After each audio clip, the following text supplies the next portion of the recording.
Hey guys, what's up? I hope all of you are doing good. So, I am back with the review of another book, and this is a very interesting book, in my humble opinion. I really enjoyed it. The name of the book is Tinderbox, written by Mr. M.J. Akbar. Tinderbox, The Past and Future of Pakistan.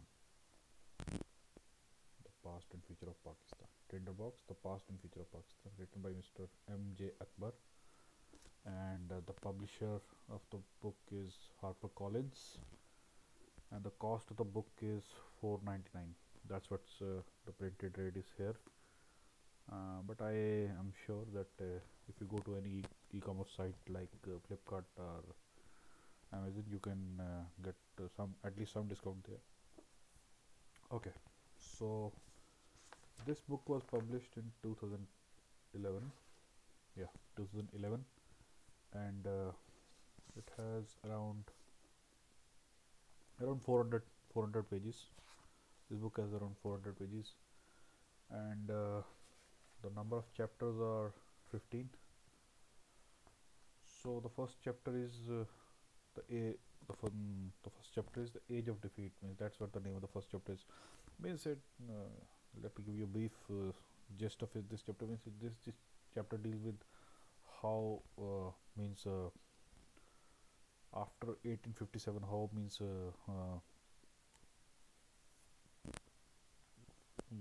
at various places how the Muslim rule started means the Muslim rule started ending, like the Ottoman Empire fell down,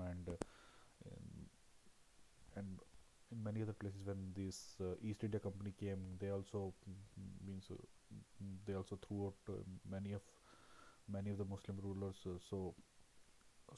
This chapter deals with that, means means uh, how the Muslim rule ended in at various places, and this brought in a lot of insecurity for the Muslims. As per Mr. M.J. Akbar, the idea of Pakistan means it took shape not in 30s or 40s, as as been as it is being told to us, but it started taking shape uh, from 1857 onwards. In fact, some years before that also. So means it was not a one day thing, or or a 10-year process or a 20-year process. It took time. It took time to just uh, ripe up. So yeah, the age of defeats. That's the first chapter. The second is Scimitar at Somnath. So this chapter deals with how the Somnath temple has been destroyed by the invaders. Uh, Means this whole chapter deals with that, how how means this the various plunderers, they came and they looted India, and Somnath temple was attacked not once but not twice, but I think 15 or 16 times. So means this chapter deals with that, and what impact it had on the psyche. The third chapter deals with the theory of distance. Means a few clerics gave the call. A few clerics gave the call that some distance should be maintained, and means Muslims should not intermingle too much with the with the people from other religions. They should maintain their separate identity, and this chapter deals with that. So this is one full chapter, and the fourth one is an English finesse. So means in this chapter means what really comes out is I think means how can I summarize this? This chapter basically means in this chapter Mr. Amim Jakbar tries to say that if you the Muslim scholars, they laid a lot of emphasis that the Muslims should get modern education, and one of the prominent people among them was Mr. Sayyid Ahmad Khan, the founder of Aligarh Muslim University. So means uh, he was instrumental in setting up that university. That's why uh, and the Britishers also liked him a lot, and that's why he was knighted. Also, means the Sir title was given in front of him. And one interesting thing that I came to know about Sir Syed Ahmad Khan was that I didn't know it before I read this book, that the two nation theory, the two nation theory. If there was one person, means most of the people believe that Mr. Muhammad Ali Jinnah gave the two nation theory. No, that's wrong. As per Mr. M.K. Akbar, uh, the first person who gave the two nation theory, though in some other means not in exact these words, but the first person who gave this two nation theory, he was Sir Syed Ahmad Khan, not Mr. Muhammad Ali Jinnah. Okay, so that's with this in English finesse. Then a grey wolf. Means I don't want to give details of all. I don't want to just tell you the details of all the chapters. Means otherwise, means you might lose interest. So I will just skip this chapter. And then the sixth one is Gandhi's Maulana. So means this deals with the Khilafat movement and how the Mahatma Gandhi got himself involved in it, and got and also got all the Indians to get involved in it. So this chapter deals with that. The seventh is the non-violent jihad. Means the satyagraha type, means keep doing protests, and don't take up arms, and don't damage property. Just means non-violent non-violent jihad or satyagraha or whatever you want to call it. So this chapter deals with that. The eighth one is the Muslims drift from Gandhis. This chapter says that how the Muslims started moving away from Gandhi after the fall of the Ottoman Empire and the Khilafat movement, when it could not gather that much steam. So this chapter deals with that, and then ninth chapter deals with the breaking point. Means how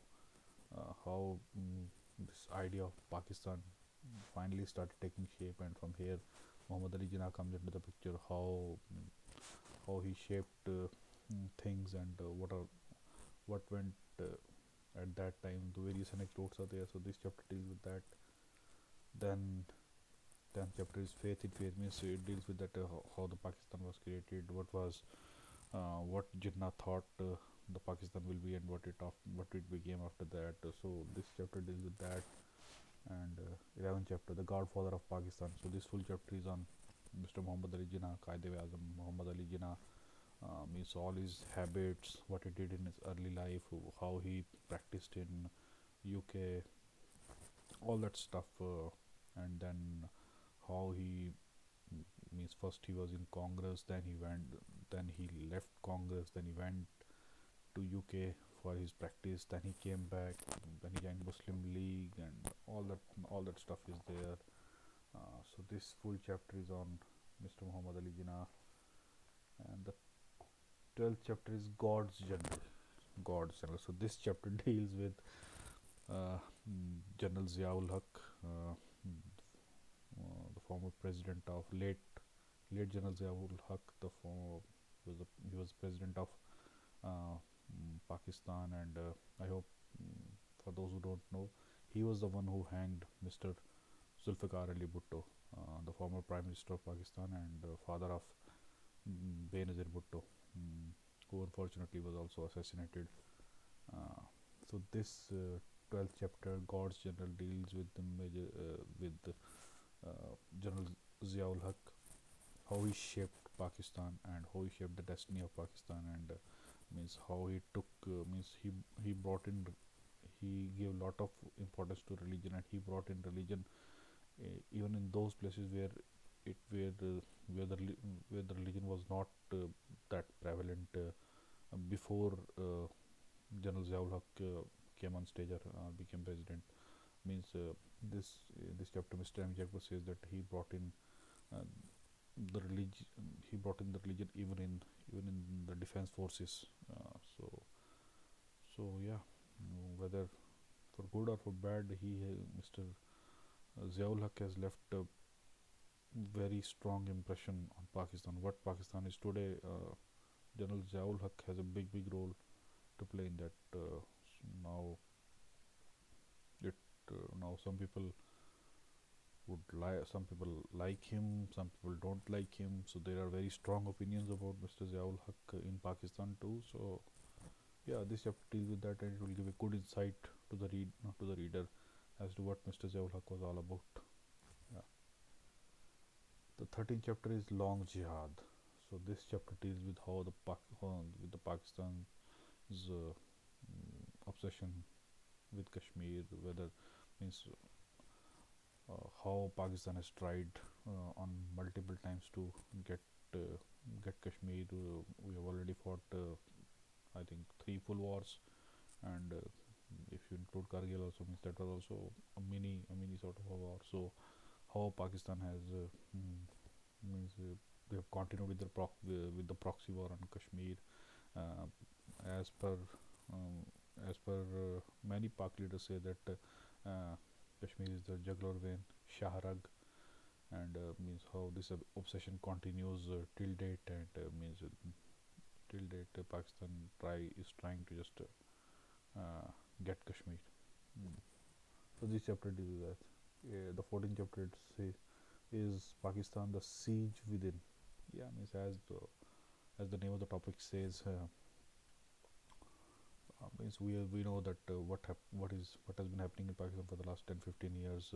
So many terrorist organizations have mushroomed, and they are not only harming Pakistan's neighbors, they are harming Pakistan also. So uh, this chapter deals with that, means how the terrorists created by Pakistan means now are beginning to not beginning means so they have started they have started means you can say uh, punishing Pakistan. They have started biting the hand that has fed them. So, uh, as they say that if you dig a pit for somebody else, you will yourself fall into it. So, means that's what Pakistan has been facing for the last so many years, and this chapter gives an insight into what exactly happened, how exactly it started, right from the Russian war when the Russians entered Afghanistan, and US gave a lot of funds to Pakistan, and then Pakistan carried out the recruitments and it spread terrorism in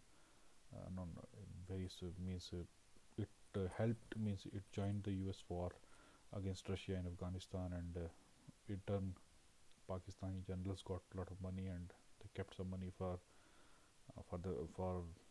their so-called fight in Kashmir, and which started in 1988 or 89. Yeah.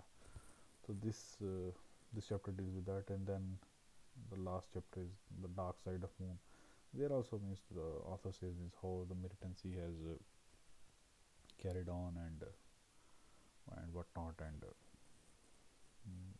means a very gloomy picture of Pakistan has been presented in this chapter, and means the author says that if Pakistan doesn't mend its ways, means its own peace and prosperity is in danger, mm, but but the peace and prosperity and safety and security of the whole subcontinent is also in danger till the time these till the time Pakistan remains a breeding ground for terrorists. So means, that's the gist of this last chapter also.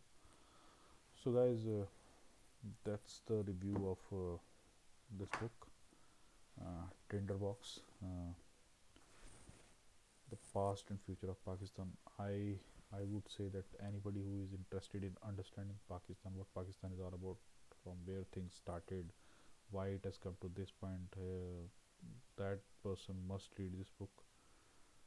It's a At least I really like this book a lot. Means I was for a long time I was searching for a book which can help me in understanding this enigma called Pakistan, and I think this book has done that.